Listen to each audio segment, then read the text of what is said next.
This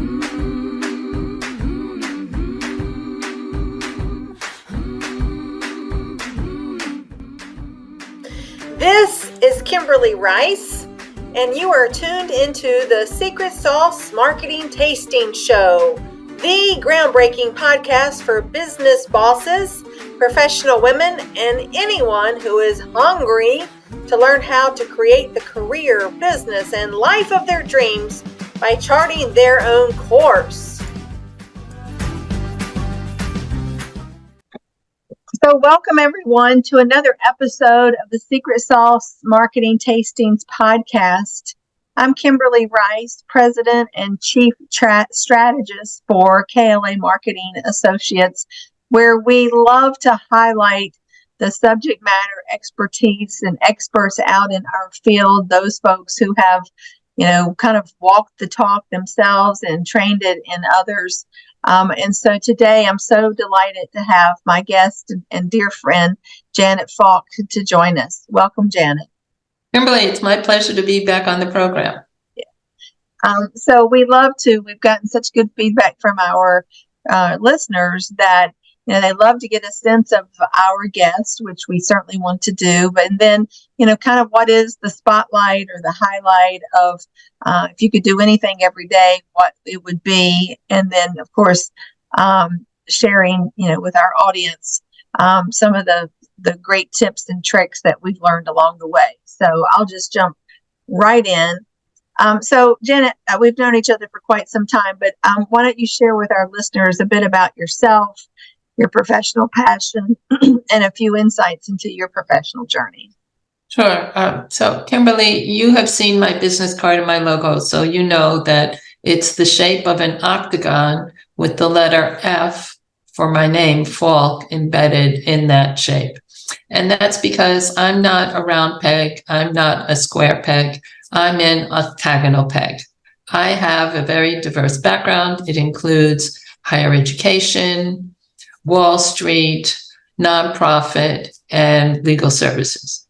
And I bring a very varied background to my clients and to their individual situations that helps me to understand who is on the other side of the table and what is it that that person cares most about.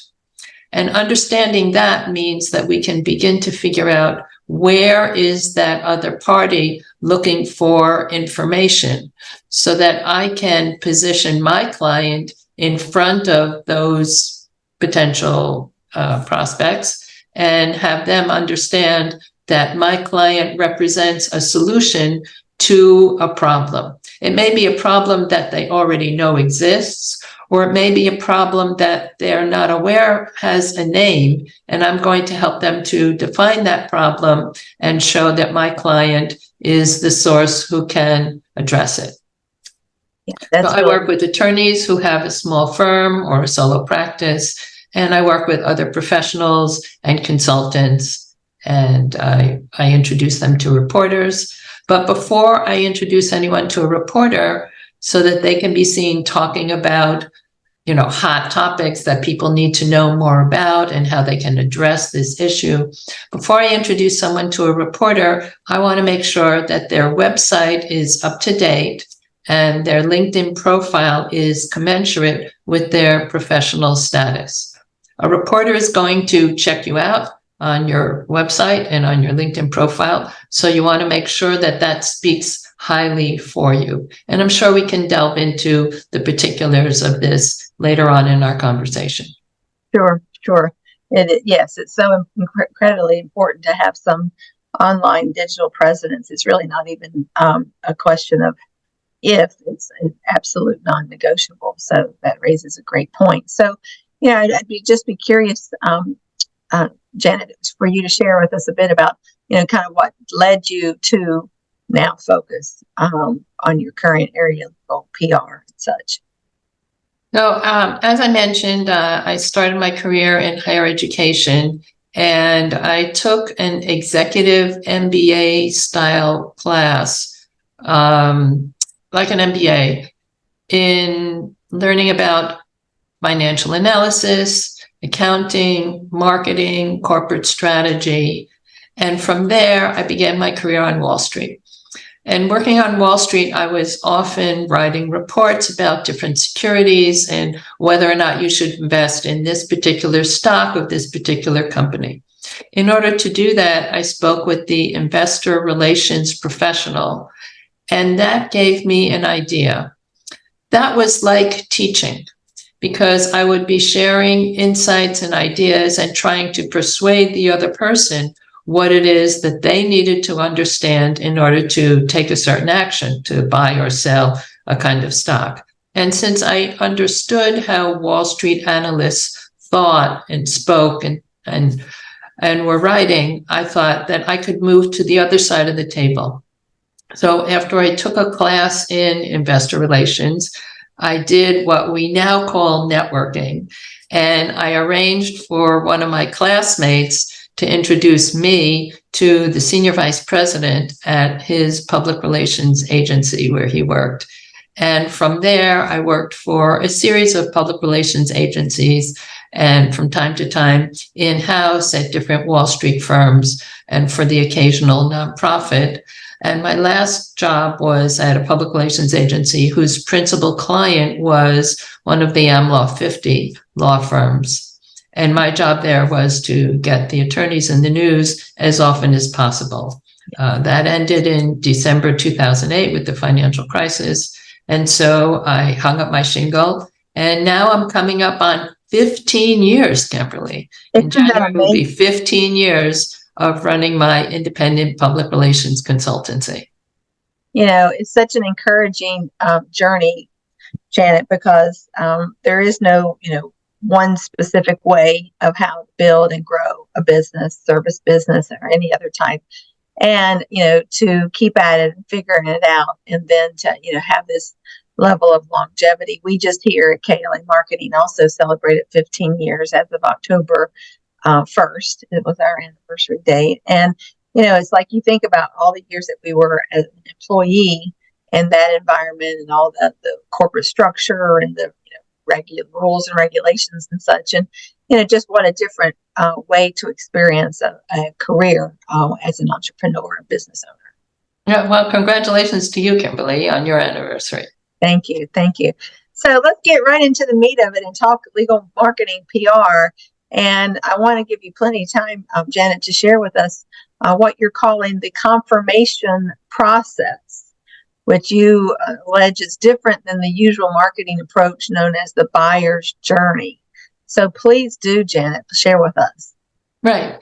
So thanks, Kimberly. So I view the confirmation process as separate from the buyer's journey because it really puts the power back in the hands of the individual, professional, corporation, and so on. So in the buyer's journey, you think about the awareness that the buyer has, and then they do some research in the consideration phase, and then they make their decision. Are they going to work with company A or company B, or attorney C or attorney D?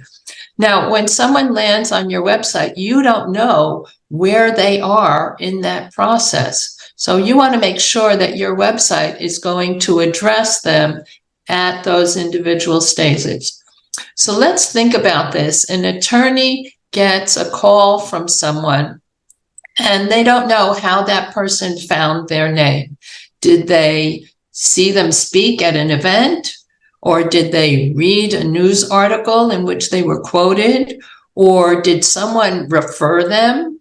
Did an employee of their company pass a newsletter or a blog onto them? So the first thing you want to do is figure out, how it is that that person got in touch with you. And basically, that potential client is looking to confirm that you are the Kimberly Rice that they heard about. So they're going to look at your photo and they're going to look at information about you to confirm that you are the one that they heard about. Because it could be that your name is Barbara Jones and there are a lot of Barbara Jones out there. Now, the next thing you want to confirm is that you want to confirm that you have the skills and experience that that individual needs.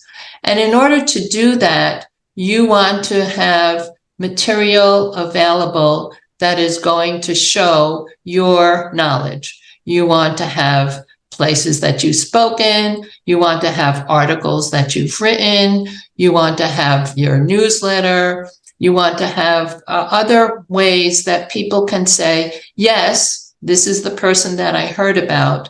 And yes, I am confirming that they have the skills and understanding that they will be able to solve my problem. They have solved this kind of problem before. And then finally, you want to confirm that you are the person that you say you are. In other words, do you have recommendations on your LinkedIn profile? Do you have testimonials from clients? Can the person understand the kind of approach that you bring to the table so that they will confirm, one, you are the very one that they heard about, that Kimberly Rice. Two, you have the experience and the skills because you have spoken at these other events and written these articles, and you have this newsletter, and you have these case studies of work that you've done with other clients. And three, that you are the person that you say you are, that other people through testimonials and recommendations say that, yes, I was satisfied in my working relationship with this professional. So I think you can see that there are many elements that one develops along the way in terms of professional appearances, written material, video, and so on, that would be displayed on a website, that can be shared in social media, that can be included in a LinkedIn profile. And all of these will confirm to the potential client that you are that person, you have the experience, and you are the person that you say you are. So incredible. That's phenomenal, Janet, for the confirmation process, because, one of the pillars that I wrote about in my book, Rainmaker Roadmap, was, there really are just three pillars to building and growing a prosperous business. And relationships, of course, is number one, but close behind is reputation management. And, nowadays, we've been I think I jumped on LinkedIn in 2006, but developed my first website in 1997, I believe. So, there's longevity now that most people who are serious in business that are looking to attract new clients or more referral partners or whatever, they cannot afford not to have some kind of online presence. Exactly. And there are so many elements and tools at our disposal now that we didn't have, back in the day, because now we can be doing things with video and with recordings, and those really weren't accessible to us a number of years ago. That's true. As much as it's almost an overwhelming number of tools and that we have available to us. I started in legal marketing in 1991 when, there was no internet, there was no email. It was all primarily print production, going to, potential client meetings. We put these humongous 3-ring binders together, very, very paper heavy. But so it is encouraging, while numerous of the digital assets can be challenging, especially integrating the efforts and the regular content to them. In today's business climate, there's really just no option. Right. Well, I think the real issue is know who you are speaking with, whether you're talking to a potential client or whether you're talking to a referral source. You want to be in front of them at the time that they are looking for information. So there are some things that are going to be evergreen and perennial, right? You can have tip sheets, you can have quizzes, you can have, newsletters that are going to be addressing basic issues that people need to understand. And then you're going to have some other things that are going to be more topical, that, in advance of a change in the law, or in advance of a change in regulation, or in response to developments in a particular industry, you're going to want to elaborate on what is the situation and what is the advice or the action that you recommend, and then what is going to be the likely outcome. So you want to be flexible in having both informative materials that are evergreen, that are always going to be valuable, and then more topical things that are going to address something that has arisen because there's a deadline or there's a trend in the industry that people need to be more aware of. Sure. And there's so much competing content out there that, frequency and persistency, as we teach the secret sauce of marketing tastings, as far as the secret sauce is, it's no good to do the spaghetti on the wall or just a trial and error. There really needs to be, in this climate, given the competition, definitely intentional, purposeful, strategic business planning, which of course includes the reputation management. Right. And I'd like to mention one thing here, Kimberly, and that is having a newsletter is so important. If you're a small firm, you can have one quarterly, or you can hire someone to help you and make it a monthly. But when I go to someone's website and they immediately ask me to subscribe to their newsletter, then I think like Carly Rae Jepsen, hey, I just met you and this is crazy. So here's my newsletter, subscribe, maybe, right? So if I land on your website, before I'm going to subscribe to your newsletter, I want to see what it looks like. I want to see if it's going to be valuable content that will be helpful to me in my business. Now, if you have a newsletter and you only post, to your clients and to your subscribers, then I'm not going to be able to see what it is that you wrote in the past. I might be meeting you now in December, but maybe what you wrote in February of 2022 would be very helpful to me.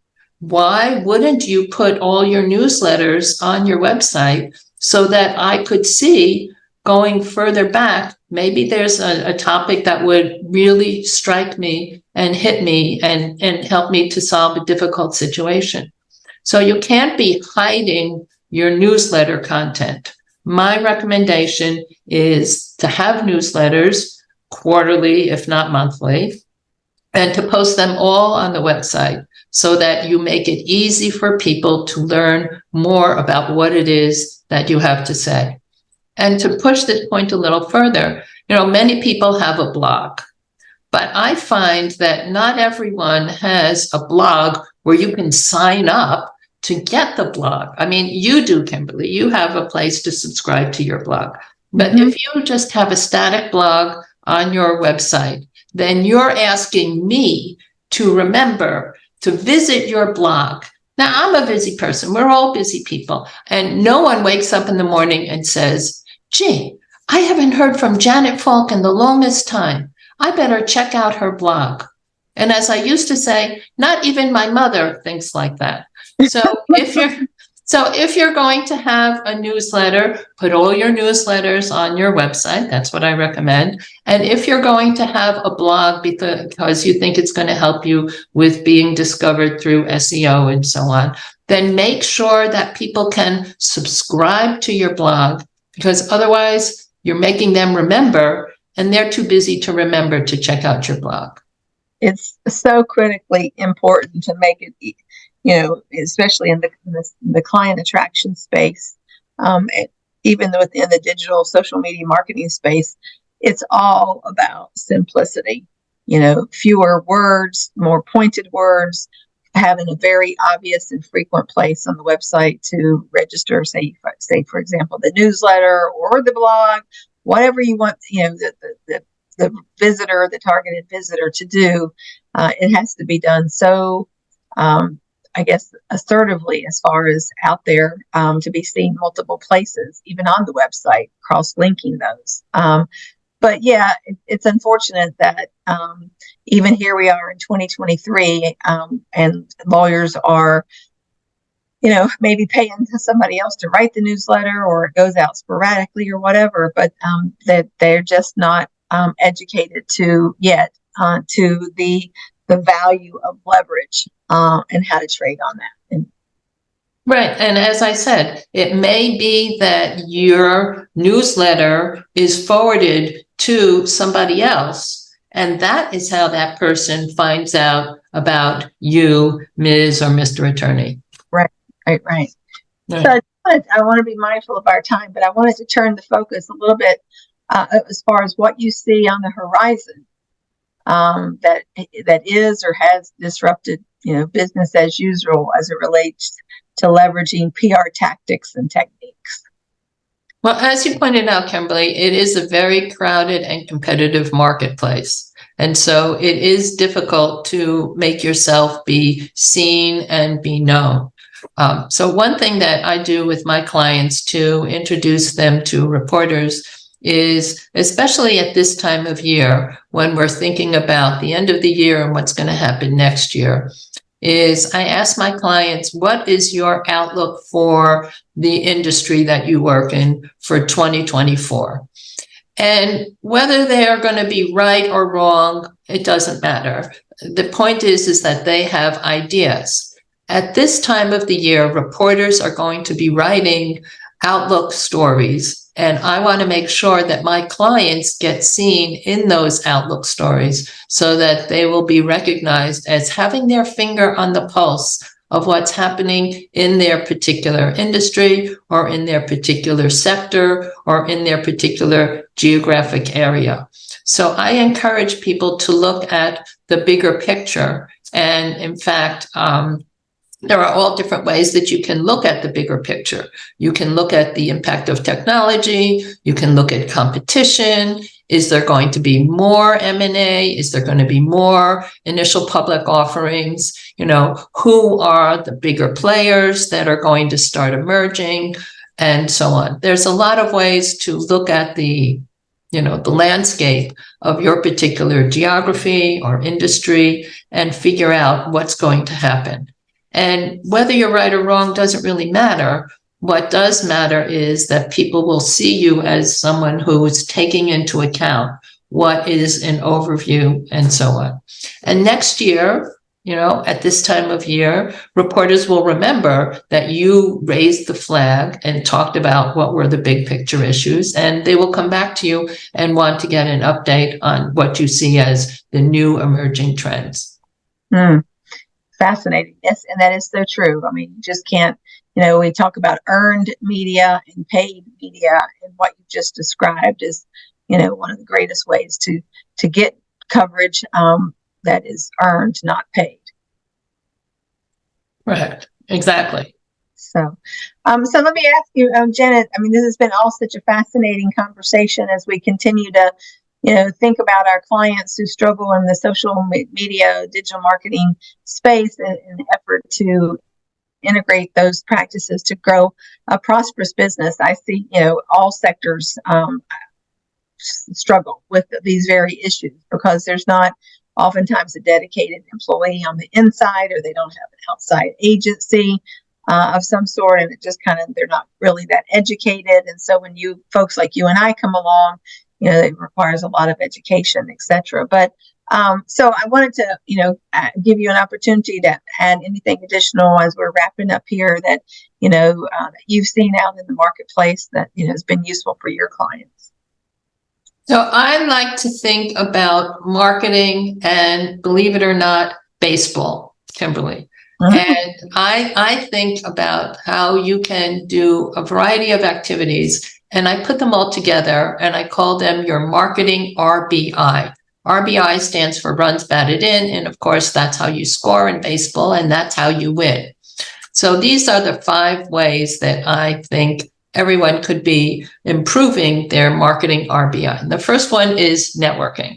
Networking can be going to a group or it can be when you are attending a virtual group, or it can be when you take two people of your acquaintance and you introduce them to each other. So let's say you're a matrimonial attorney, you introduce them to a colleague who is a real estate attorney, and you introduce somebody else who is a trust and estates attorney. And what are they going to talk about? Well, they could talk about, for one thing, prenuptial agreements, right? And how, if you have a vacation home and you're getting married and you want to know how that family home can be protected with other members of the family and how that's going to play into your estate later on and so on, you can have a conversation, which I call networking squared, so that several people who have an aligned interest get together. And you, as the organizer, get an update on what's happening with their individual practices. And you get to see how they interact with each other and what they see as drivers for their practices. So that's the first step. I call that networking, and that's called get on base. Now, the next one is speaking. That's here's the pitch. That's speaking at webinars, speaking on podcasts like this one. I think that's pretty obvious. The third one is writing. I call that keeping the box score, which is when you write down what every batter did on the team. And that could be your newsletter, your blog, publishing articles, writing an ebook, and so on. Now, the fourth one I call root for the home team. And that is being active in the trade association of your target market. So, Kimberly, you and I, we both work with attorneys, and we're members of Women-Owned Law, which is an organization, a national organization of women who are partners or who have their own firm or who have a solo practice. And we are active in this group because they are our target market. So we are rooting for the home team by getting involved as speakers on programs or contributing to the newsletter that goes out monthly and so on. Now we have networking, get on base, speaking, here's the pitch, writing, keeping the box score, being active in the trade association of your target market, which I call root for the home team. And then the fifth one is your digital presence. And that is cover all the bases. So make sure that whatever you are doing with networking, speaking, writing, trade association, you are sharing your insights and your activity in many ways through your posts on LinkedIn, through your website, and so on. So that's a material that I offer to your listeners. It's an ebook available for purchase on my website for $9.99. And I hope that it makes clear that there is an unusual relationship between baseball and marketing, no matter your profession. There you go. That's genius, Janet. Thank you so much for sharing that with us. And, like so many things that both you and I know, that what seems like complexities, when they're broken down to, one tactic at a time or whatever, it can be more manageable. I've just seen so many clients over the years get so overwhelmed.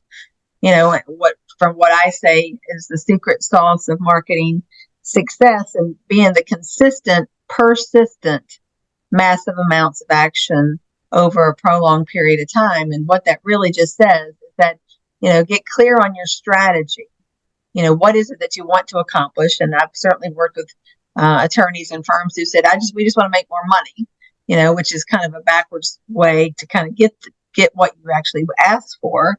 And then, get clear on the why, and then the tactics that will build that up. And being realistic, I think.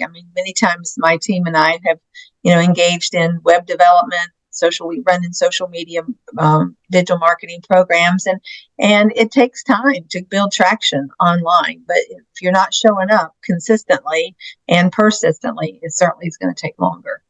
Yeah, I would remind your listeners, Kimberly, that you are in the you business and nobody else is going to invest in your business with time, effort, or money. Because if you don't take care of your own business, your employees, your clients, your competitors, nobody else is going to do that for you. No, I love that book by Harry Beckwith, The You Inc., which is that very concept. So let our listeners know, what is the best way to connect with you Janet, and to tap into some of this juicy expertise? Okay, my website is my name, Janet, Janet, L for law, Falk, Falk, JanetLFalk.com. And I'm also active on LinkedIn, so they can find me in either of those places. As I've mentioned, I have a monthly newsletter, and I have a lot of sample writing templates and free ebooks available on my website that people can download. Wow, that's so generous, so very generous of you, Janet. Thank you very much. And I'm sure our listeners will hop right over there, because all the goodness that you just shared, I'm sure it can be found a lot on your website. So, I want to thank you today for joining us for another episode of Secret Sauce Marketing Tastings.